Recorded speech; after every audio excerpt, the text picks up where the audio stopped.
정밀 검사를 했을 때도 어떤 특별한 원인이 발견되지 않았을 때가 해당된다고 할 수 있습니다. 심장이 두근거린다거나 아니면 눈꺼풀이 떨린다거나 불안하고 초조해진다거나 잠이 안 오는 불면증 증상이 나타날 수 있습니다. 오늘은 불면증에 아주 효과적인 혈자리 제가 3가지만 좀 말씀을 드리도록 할게요. 꼭 기억하시고 좀 따라해 주셨으면 좋겠습니다. 두 번째는 풍지라는 혈자리인데요. 특히 목 어깨 결림이 심하시거나 불면증이 있으시면서 두통이 있으신 분들이 하시면 좋은데, 손으로 이렇게 뒤통수의 옆쪽을 만지다 보면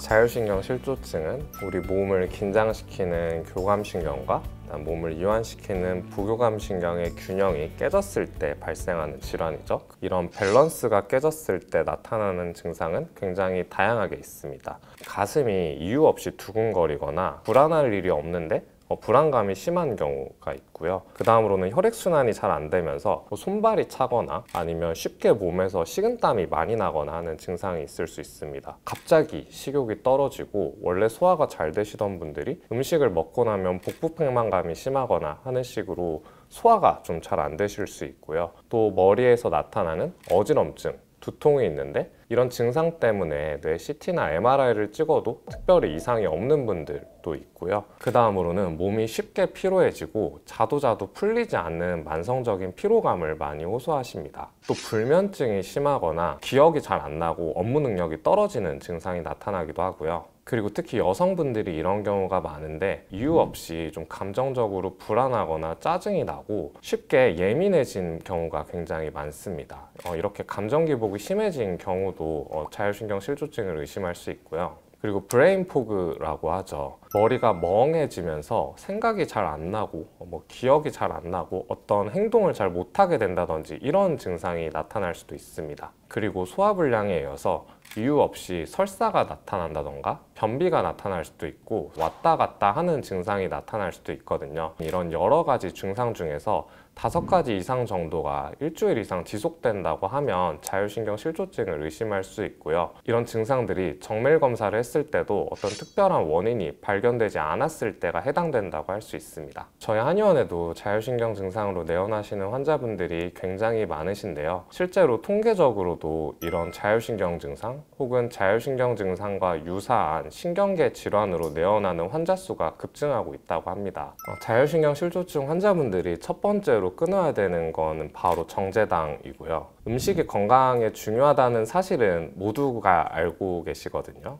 그러니까 예를 들면 다이어트 환자분들에게 음식의 중요성에 대해 말씀드리면 전혀 아무도 의구심을 가지지 않습니다. 그런데 유독 자율신경 실조증 환자분들에게 이거는 드시고 이거는 드시지 말라고 했을 때 먹는 거랑 이거랑 무슨 상관이에요? 라고 많이 여쭤보시거든요. 그런데 자율신경이야말로 정말 식단 관리가 굉장히 중요하거든요. 일단 첫 번째로 정제당은 우리 몸에 들어왔을 때 교감신경을 항진시키는 작용을 합니다. 그러면 기존에 심장이 두근거린다던가 잠이 잘 안 온다던가 아니면 정서적으로 불안하고 예민하신 분들은 그런 증상이 더욱 심해질 수 있습니다. 정제당이 많이 함유된 식품은 여러분들이 좋아하시는 초가공식품, 과자 같은 것들이 해당되겠죠. 카페 음료나 아니면 시중에서 파는 음료수에 들어있는 액상과당이 대표적으로 정제당에 해당되거든요. 정제당이 포함된 간식류를 모두 끊으셔야 하고요. 두 번째로는 특히 교감신경이 항진돼서 몸이 많이 긴장되시는 분들은 커피도 드시지 않는 게 좋습니다. 정상적인 분들이라면 하루 적정량의 커피를 드시는 건 오히려 이로운 점이 많은데요. 그런데 몸이 예민하시거나 이런 분들은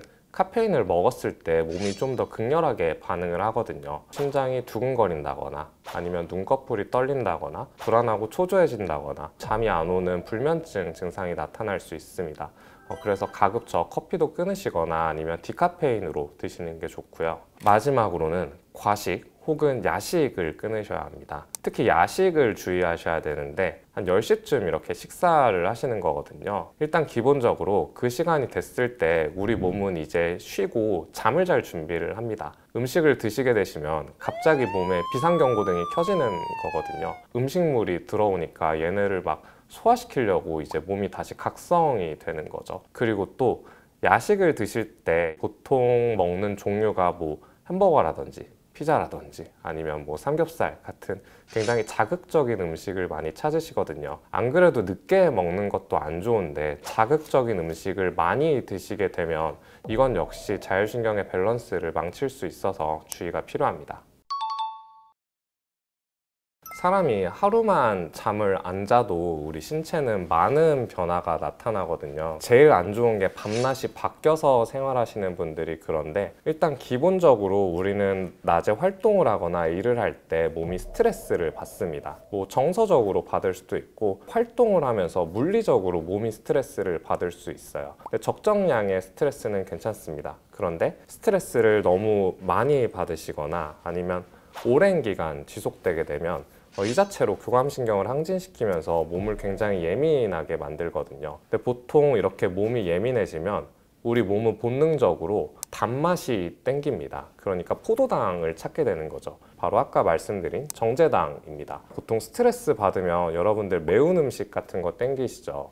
뭐 떡볶이, 뭐 마라탕 이런 자극적인 음식을 먹게 되고, 또 제일 나쁜 경우는 스트레스를 먹는 걸로 풀면서 폭식을 하게 됩니다. 또 밤늦게 하게 되죠. 또 잠을 자야 될 때 이렇게 식사를 하니까 잠이 안 오는 결과가 나타납니다. 밤에 잠을 안 자면 쉽게 말씀드리면 몸이 또 스트레스를 받는 거거든요. 그러니까 아까 다시 처음으로 돌아가는 겁니다. 그럼 스트레스를 받았으니까 다시 음식을 또 폭식을 하게 되고 또 잠이 안 오고, 보통 자율신경 실조증 환자분들은 이런 악순환의 사이클을 몇 개월, 몇 년간 지속하다가 몸을 망치신 경우가 굉장히 많거든요. 대부분 자율신경계 증상이 있으신 분들이 소화기 문제랑 불면증 문제를 겸하고 있는 경우가 대부분입니다. 제가 내원하신 분들한테는 잠은 어떻게 주무세요? 이런 문제를 많이 여쭤보는데, 저 11시, 12시쯤에 자서 다음날 8시까지 푹 자요라고 얘기를 하시는 분은 단 한 분도 없고, 이런 불면 증상 때문에 어떤 수면제라던가 수면 유도제 같은 약을 이미 오래 드시고 계시는 분들도 굉장히 많아서, 특히 이런 약을 오래 드시는 분들은 또 이런 불면증이 잘 개선되지 않는 경우가 좀 많습니다.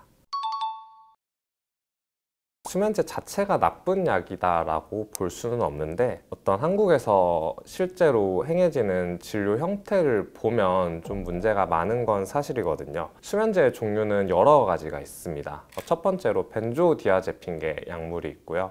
두 번째로는 비벤조디아제핀계 약물이 있고요. 세 번째로는 멜라토닌 수용체 약물이 있고, 그 다음으로는 항히스타민제나 아니면 항우울제를 쓰기도 하거든요. 대부분은 벤조디아제핀계, 비벤조디아제핀계, 그리고 멜라토닌 수용체, 이 세 가지를 가장 많이 씁니다. 그런데 이 약물들의 문제점은 조금씩 기전이 다르긴 하지만 의존성이 있다는 거거든요. 그러니까 원래 이런 약물을 쓸 때 원칙은 잠이 너무 안 오시는 분들이 다음날 일상생활이 불가능하다 이러신 분들은 이런 약물의 도움을 좀 받을 필요가 있겠죠. 제 전문의 선생님한테 처방을 받아서 한 2주에서 4주 정도 단기간 쓰게 되어 있습니다. 이게 환자분들이 약을 드시면 잠이 오는 게 편하다 보니까 약을 장기간 드시는 경우가 굉장히 많습니다. 수개월, 수년 드시는 분들도 많았고, 이미 수년 이상 드신 분들은 사실상 약을 끊는 걸 굉장히 두려워하시고 실제로도 좀 많이 어렵거든요. 그리고 또 수면제를 드시는 모든 분들에게서 부작용이 나타나는 건 아니지만,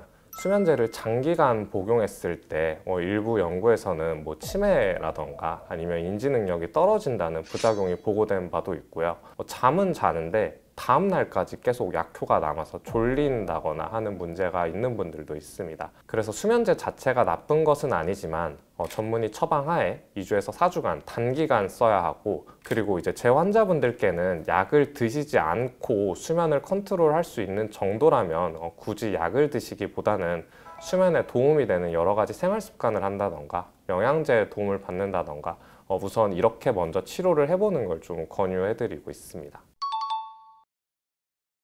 오늘은 불면증에 아주 효과적인 혈자리 제가 3가지만 좀 말씀을 드리도록 할게요. 꼭 기억하시고 좀 따라해 주셨으면 좋겠습니다. 첫 번째로는 백회열인데요. 이렇게 가만히 앉아 있을 때 이마에서 정 가운데 선을 하나 그으시고, 그 다음에 양쪽 귀의 끝을 이어서 위로도 다시 선을 그으세요. 그렇게 하면 머리 꼭대기에서 이제 만나는 점이 있거든요. 거기가 바로 백회열입니다. 이곳을 두 손가락을 이용해서 천천히 지압을 해서 문질러 주셔도 되시고요. 아니면 이런 식으로 톡톡 두드리셔도 됩니다. 문지를 때는 7초에서 10초 정도, 또 두드릴 때도 살짝 이렇게 두드리는 정도로 7초에서 10초 정도 자극을 주시면 좋거든요. 실제로 환자분을 치료할 때 많이 쓰는 자리고, 몸이 좀 많이 예민하거나 아니면 뇌 인지 기능이 떨어지거나 할 때 이걸 개선시키는 효능이 있어서 이 부분을 좀 자극해 주시면 좋고요. 두 번째는 풍지라는 혈자리인데요. 특히 목 어깨 결림이 심하시거나 불면증이 있으시면서 두통이 있으신 분들이 하시면 좋은데, 손으로 이렇게 뒤통수의 옆쪽을 만지다 보면 이렇게 톡 튀어나와 있는 뼈가 있거든요. 유양돌기라고 합니다. 유양돌기를 만지다가 이렇게 밑으로 내려오다 보면 이렇게 움푹 파인 곳이 있거든요. 여기가 바로 풍지혈이에요. 근육으로는 두판상근이라고 하고, 이쪽 부분을 눌렀을 때 아마 영상을 보시는 분들 중에 아픈 분들이 굉장히 많으실 거예요. 그래서 이 부분을 제가 오른쪽 풍지혈을 누른다고 하면 이 손가락의 방향이 이 반대쪽 왼쪽 눈을 찌른다는 느낌으로 이렇게 압박을 가해주시면 좋습니다. 여기는 누르시면 후두신경을 눌러서 좀 아프실 텐데 좀 세게 눌러도 괜찮거든요. 7초에서 10초 정도 눌러주시면 되고요. 왼쪽도 마찬가지로 이렇게 튀어나온 뼈 밑을 눌러서 이번에 오른쪽 눈을 찌른다는 느낌으로 7초에서 10초간 눌러주시면 됩니다. 세 번째로는 우리 손에 있는 혈자리인데요. 바로 신문혈입니다. 손을 이렇게 뒀을 때 이렇게 새끼손가락에서 내려오다 보면 여기 툭 튀어나온 뼈가 있거든요. 콩알뼈라고 하는데, 이 콩알뼈 밑을 내려오다 보면 여기도 움푹 파인 곳이 있어요. 이곳이 바로 신문열이고요. 불안을 완화하고 신경을 안정시키고 또 수면을 유도하는 효과가 있습니다. 그래서 이 부분을 너무 세게 누르지는 마시고 살짝 눌러준다는 느낌으로 7초에서 10초간 압박을 해주시면 됩니다. 제가 지금 알려드린 백회, 풍지, 신문열은 제가 실제로 치료할 때 사용하는 혈자리거든요. 바로 꼭 따라해 보시고요. 한 번에 7초에서 10초, 하루에 3번에서 5번 정도 해주시면 효과를 보실 수 있을 거예요. 수면에 도움이 되는 음식 종류는 크게 4가지 정도가 있는데, 주 성분에 따라서 멜라토닌이 풍부한 음식으로는 체리라던가 바나나, 포도, 키위 이런 과일류가 좀 좋고요. 특히 체리 드실 때는 타트 체리라고 이렇게 검색하시면 나오거든요. 이걸 드시면 좀 더 효과가 좋고요. 그 다음으로는 수면 영양제로 유명한 트립토판을 함유한 음식으로는 연어라던가 아니면 우유, 그리고 치즈 같은 걸 좀 드셔도 좋습니다. 그리고 또 우리 몸의 신경을 안정시키는 마그네슘, 칼슘이 풍부한 음식으로는 시금치라던가 견과류, 요거트가 있고요. 마지막으로는 녹차를 추천드리는데, 흔히 녹차가 카페인이 들어있어서 수면을 좀 방해할 것 같잖아요. 그런데 데카페인 녹차라는 카페인을 제거한 녹차가 있습니다. 카페인 성분을 제외하면 나머지 성분들이 신경을 굉장히 안정시켜서 수면에 도움이 되는 성분들이 많거든요. 불면증에 좋은 음식을 막 많이 드시라는 뜻이 아니라, 이 음식을 막 많이 먹는다고 해서 그만큼 잠이 오는 게 아니거든요. 이걸 많이 드시면 또 그게 과식이 되고 야식이 되실 수 있어서 이런 음식들을 적정량 꾸준히 드시면 불면증 개선에 도움이 될 수 있습니다. 한국인들은 OECD 국가 중 수면 시간도 제일 짧고요. 근로 시간은 2번째로 깁니다. 특히 연세가 있으신 분들은 믹스커피를 많이 좋아하세요. 그때 힘이 나는 게 카페인 때문이 아니라 정말 그냥 설탕을 먹어서 힘이 나는 거거든요. 믹스커피를 한 잔만 마셔도 우리가 하루에 먹어야 되는 당 함유량을 초과하기 때문에 커피가 암을 유발할 수 있다는 의견인데요. 일부 발암 물질이 나오는 것은 사실입니다. 카페인과 함께 먹으면 좋은 음식은 바로, 그러니까 카페인과 같이 복용했을 때 이런 혈관 건강이라던가 항산화 작용의 시너지 효과를 낼 수 있는 일정량을 덜어서 차로 드시면 좋습니다. 안녕하세요, 지식의 맛 구독자 여러분, 한의사 박수현 원장입니다. 오늘은 제가 카페인에 대해서 얘기를 좀 해보려고 하는데요. 한국인들이 커피를 정말 많이 마시죠. 이건 통계적으로도 그렇게 나와 있는데요. 미국 국립보건원 연구에 따르면 카페인을 장기간 섭취할 경우에는 아데노신이라는 수용체가 증가하면서 같은 각성 효과를 얻기 위해서 더 많은 카페인이 필요하다고 하거든요. 아데노신이라는 게 뭐냐면, 여러분들이 낮에 일을 하거나 여러 가지 활동을 했을 때 뇌에 이런 아데노신이라는 물질이 쌓입니다. 그러면 얘는 뇌에서 피로감을 느끼게 하는 물질이거든요. 근데 카페인을 먹으면 이제 피로감이 사라지는 이유가 아데노신이 붙어야 될 아데노신 수용체 자리에 이 카페인이 가서 붙어버립니다. 그러니까 아데노신은 그대로 있고 카페인이 붙어서 잠시 피로감을 잊게 해주는 것이죠. 그러니까 근본적으로 피로감을 해소해주는 게 아니라 잠깐 몸을 각성시켜서 피로를 잊게 해주는 물질이라고 생각하시면 됩니다. 한국인들은 OECD 국가 중 수면 시간도 제일 짧고요. 통근 시간은 길고 근로 시간은 두 번째로 깁니다. 그러다 보니까 젊으신 분들부터 중장년층까지 많은 분들이 커피에 의존을 하고 계시죠. 하루에 3-4잔 이상 드시는 분들도 있는데요. 그런 바쁜 경쟁사회라는 특수한 문화적 특수성 때문에 이제 특히 한국인들이 커피를 많이 마시지 않나 싶습니다. 여러분이 카페인에 중독되셨는지 확인할 수 있는 체크리스트를 좀 알려드릴게요. 만약 이런 증상들이 적어도 일주일 이상 좀 만성적으로 지속된다면 혹시 이게 커피를 많이 마셔서 그런 건 아닐까 한번 생각을 해보실 필요가 있겠습니다. 일단 첫 번째로 두통인데요. 두통이 발생하는 기전은 굉장히 여러 가지가 있는데 대표적으로 혈관성 두통이라는 게 있습니다. 흔히 편두통이라고 하죠. 커피를 마시면 두통이 잠깐 줄어들었다가 커피를 끊었을 때 다시 두통이 발생하는 거거든요. 커피를 마시면 일시적으로 교감신경이 항진되면서 뇌에 있는 혈관이 수축을 하게 되는데 그러면서 신경을 압박하던 혈관이 수축을 하니까 두통이 잠시 줄어듭니다. 그런데 커피를 마시지 않으면 수축이 됐던 혈관이 다시 팽창되면서 뇌 주위에 있는 신경을 압박하게 되거든요. 그러면 두통이 나타나요. 커피를 먹었을 때는 괜찮았다가 커피를 끊으면 두통이 나타나는 거거든요. 그래서 이런 분들도 좀 의심을 할 수 있고요. 두 번째로는 불면증입니다. 카페인은 반감기가 있는데 짧으면 5시간에서 길면 10시간까지 이건 사람마다 굉장히 다양하거든요. 그래서 카페인을 잘 흡수하시는 분들은 이런 반감기가 짧아서 저녁 늦게 커피를 마셔도 잠이 잘 오시는 분들도 있는 반면에 아침에 혹은 대낮에 커피를 조금만 마셔도 잠이 안 오시는 분들이 계시죠. 그런데 카페인에 굉장히 민감하거나 중독이 되신 분들은 오후 12시나 1시쯤에, 그러니까 잠에 들기 10시간 이상 전부터 커피를 마셨는데도 잠이 안 오시는 분들이 있으시다면 이건 역시 카페인의 문제를 생각해 볼 수 있습니다. 세 번째 카페인 중독 신호는 바로 속쓰림인데요. 커피를 마시면 우리 위에 있는 하부식도 괄약근이라는 근육을 이완시킵니다. 그런데 이 근육이 뭐 하는 거냐면 식도와 위를 탄탄하게 잡아줘서 위로 넘어간 음식물이 식도로 넘어가지 않게끔 고정시키는 역할을 하거든요. 근데 커피를 많이 마시는 분들은 이렇게 탄탄하게 잡아주고 있는 근육을 이완시켜서 위에 있는 음식물이 자꾸 식도로 넘어가려는 증상이 발생합니다. 이게 심해지면 여러분들이 알고 계시는 위식도 역류질환 혹은 역류성 식도염이 발생하게 되고요. 그래서 이런 분들은 커피를 마셨을 때 속이 쓰리다거나 트림이 난다거나 재채기를 한다던가 라는 증상이 나타나는 특징이 있습니다. 혹시 커피를 드시고 속쓰림이 심하신 분들은 절대 공복에 커피를 드시면 안 됩니다. 네 번째로는 바로 심장 두근거림인데요. 흔히 커피를 마시면 가슴이 두근두근 거리시는 분들이 있죠. 카페인 성분이 교감신경을 흥분시키면서 우리 심장이 빨리 뛰게 만들거든요. 유독 이 카페인에 심장이 예민하게 반응하시는 분들이 있습니다. 혹은 카페인에 중독이 되시는 분들도 커피를 먹자마자 심장이 두근두근 거리는 증상이 나타날 수 있고요.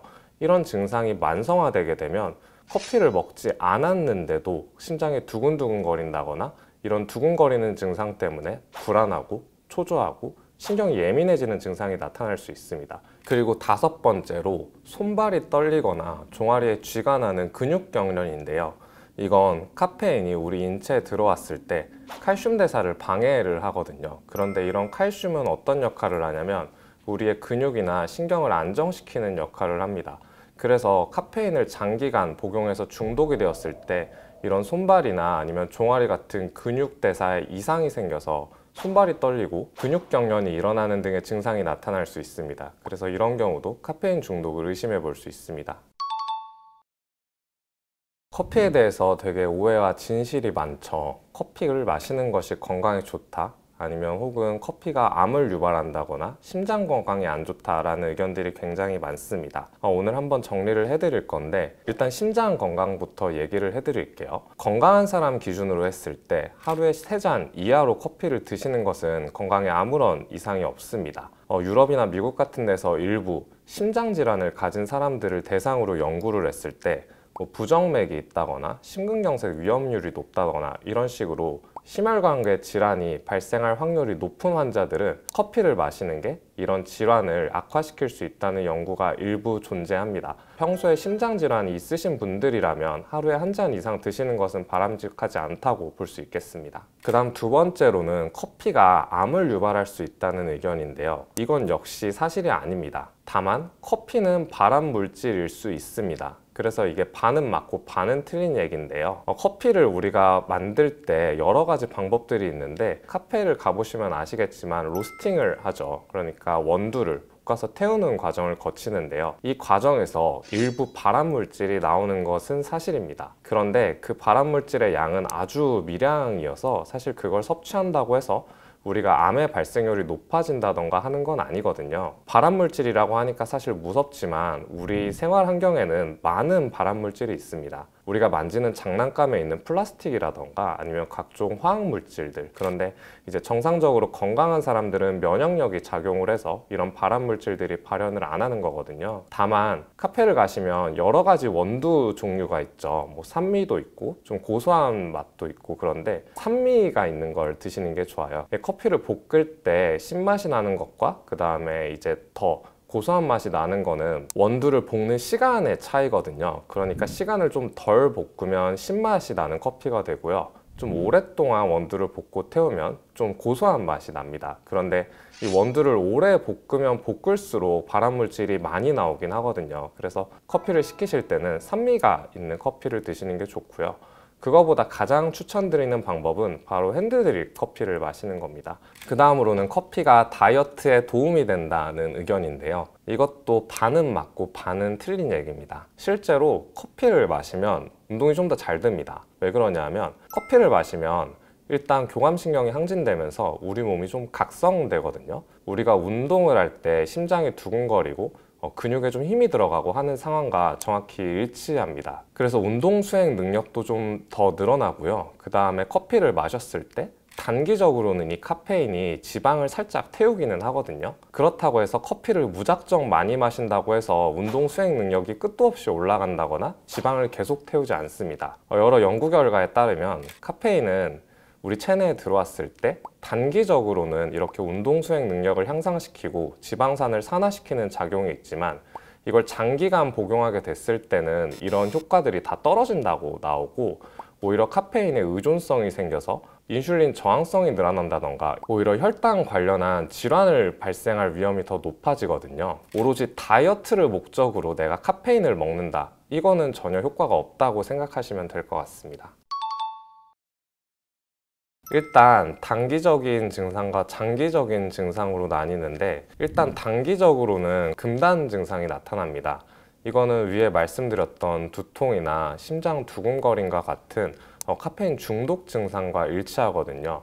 그런데 이 단계를 넘어서게 되면 이제 긍정적인 반응들이 나타나는데, 일단 기본적으로 수면의 질이 굉장히 좀 향상이 되고요. 카페인이 억제하고 있던 멜라토닌 같은 것들이 다시 분비가 증가하면서 잠도 더 잘 들고 좀 더 깊게 잘 수 있거든요. 그 다음으로는 심장이 두근거린다거나 아니면 감정적으로 불안하고 초조한 증상이 많이 완화됩니다. 카페인을 마시면 교감신경이 항진되고 심장이 두근거리면서 이런 정서적으로 불안한 증상이 나타난다고 말씀드렸죠.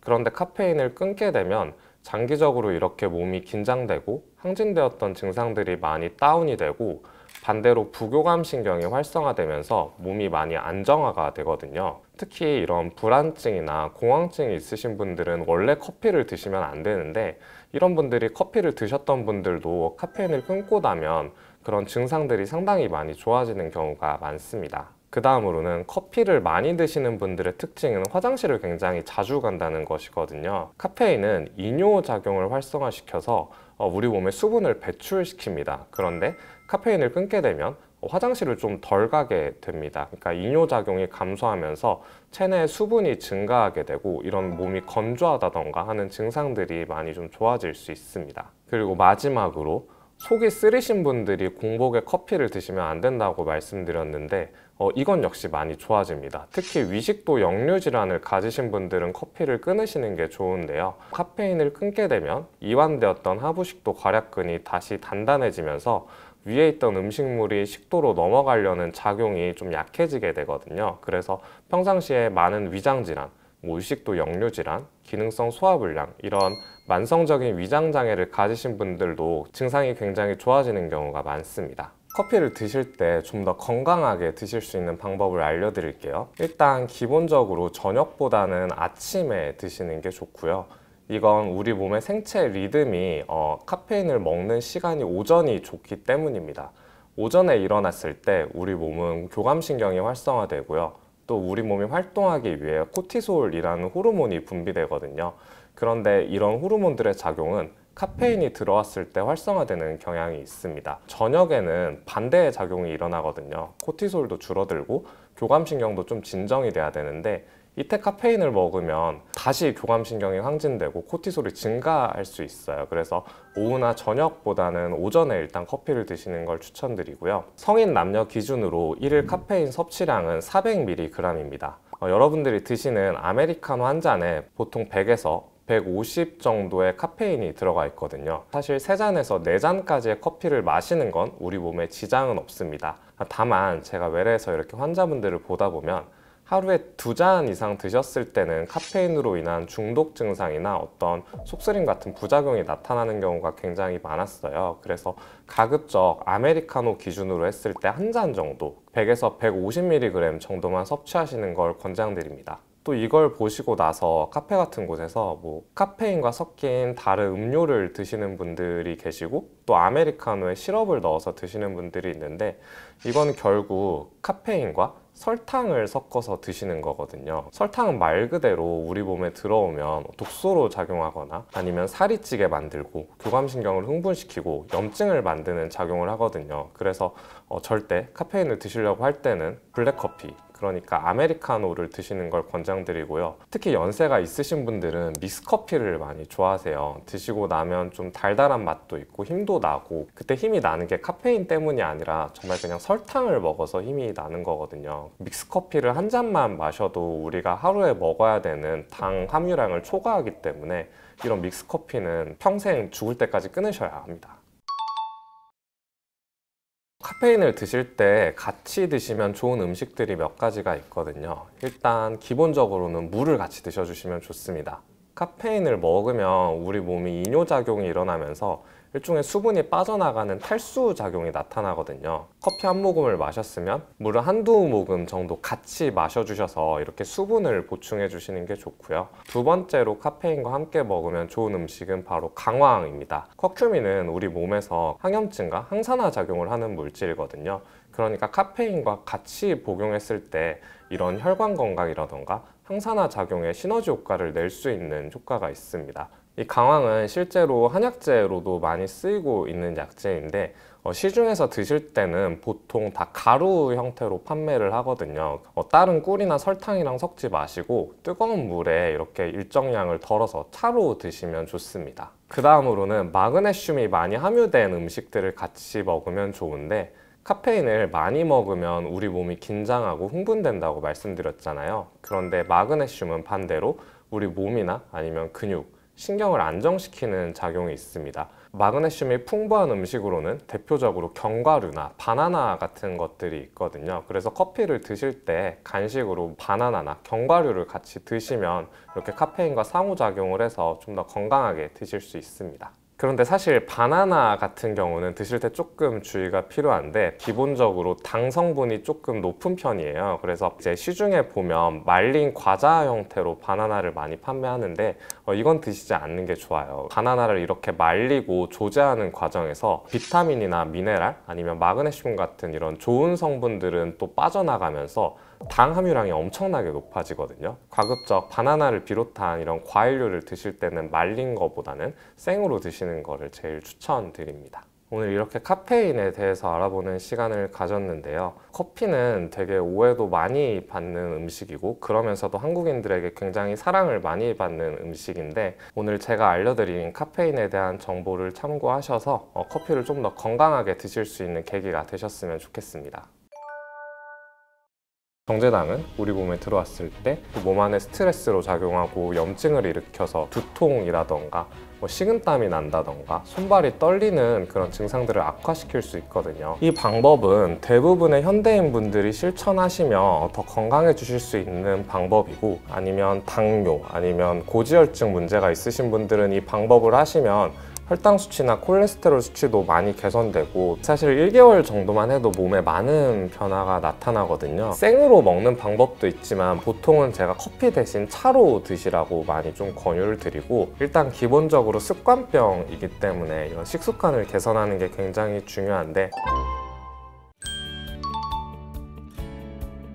자율신경을 악화시키는 식사법으로는 첫 번째로는 정제당 섭취가 있고요. 정제당은 우리 몸에 들어왔을 때 교감신경을 좀 항진시키고 또 몸 안에 스트레스로 작용하고 염증을 일으켜서 자율신경에 좀 좋지 않고요. 디저트나 과자나 이런 가공식품류가 단 음식이라는 걸 모르시는 분들은 없으시죠? 환자분들이랑 얘기하다 보면 원장님 저는 단 음식 안 먹는데요 이러신 분들이 있으세요. 추적을 해보면 예를 들면 제육볶음 아니면 찜닭 같은 거 많이 시켜 드시잖아요. 그런 음식들이 보통 조제하는 과정에서 양념에 설탕을 엄청나게 많이 넣거든요. 그런 식으로 설탕을 과도하게 섭취하는 경우가 많고, 두 번째로는 과도한 카페인 섭취도 좋지 않습니다. 하루에 한 잔이나 한두 잔 정도의 적당량 커피 섭취는 괜찮은데요. 피곤하다고 수시로 커피를 드시는 분들이 계시죠. 심지어 이걸 카페 라떼나 믹스커피 같은 음료로 드시는 분들도 있습니다. 일단 카페인 과다 섭취로 인해서 몸이 너무 긴장하고 예민하게 되고요.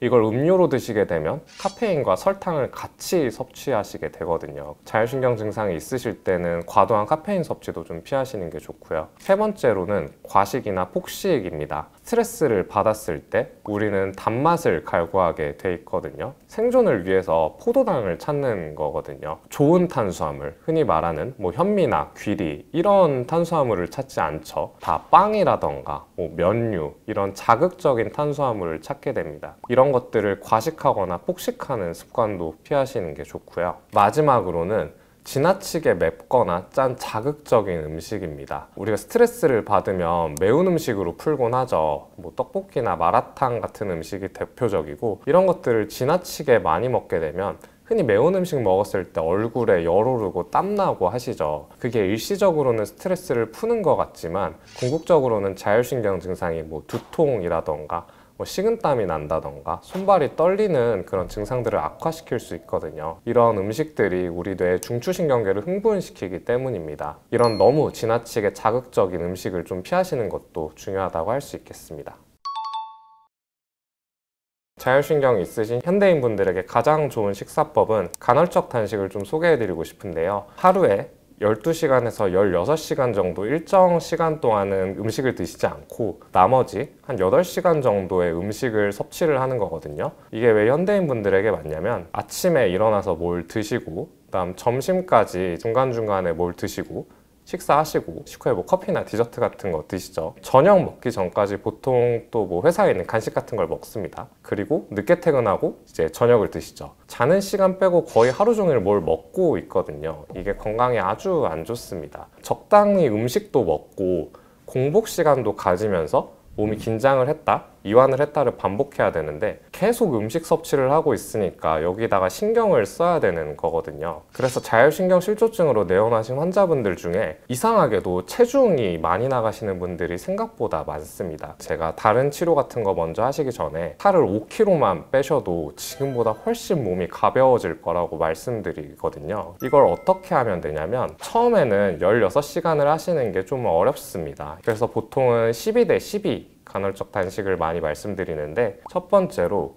이제 오전 8시부터 이제 식사를 하시면 됩니다. 이때는 간단하게 우리가 먹는 식사를 하셔도 좋고요.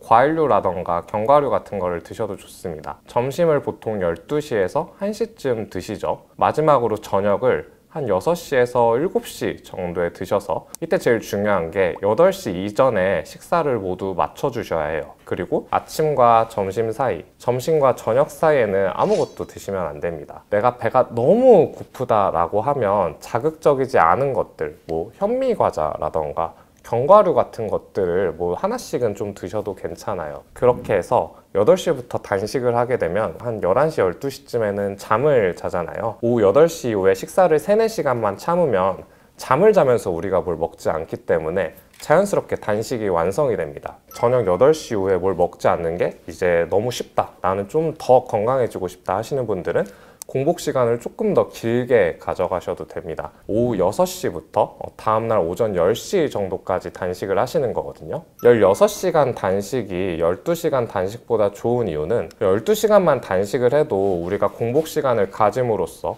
혈당이 개선되고 체중이 줄어들고 지방이 연소되는 그런 효과가 있지만 16시간 공복을 했을 때는 우리 몸에 오토파지라는 작용이 나타납니다. 우리 몸 안에 세포가 활동을 하다가 이 세포가 활동을 다 하고 나면 죽거든요. 이렇게 죽은 세포들을 그때그때 처리를 해야 되는데 16시간 공복을 했을 때 죽은 세포를 처리하는 작용이 가장 활발하게 일어납니다. 몸 안에 쌓인 노폐물과 쓰레기를 청소하는 과정이거든요. 이 방법은 대부분의 현대인 분들이 실천하시면 더 건강해지실 수 있는 방법이고, 특히 체중이 좀 나가시거나 아니면 당뇨, 아니면 고지혈증 문제가 있으신 분들은 이 방법을 하시면 혈당 수치나 콜레스테롤 수치도 많이 개선되고, 또 자율신경 검사인 HRV 검사를 해도 점수가 되게 높게 나오시는 경우가 많거든요. 그런데 주의할 점은 한 60대에서 70대 이상 고령이신 분들은 이런 간헐적 단식을 하시는 게 조금 위험할 수 있습니다. 사람이 나이가 들수록 기본적으로 섭취량이 좀 줄어들고, 또 연세가 있으신 분들은 고기를 잘 못 드시면서 단백질이 부족한 경우가 있거든요. 그래서 이 경우는 간헐적 단식을 하시는 것보다는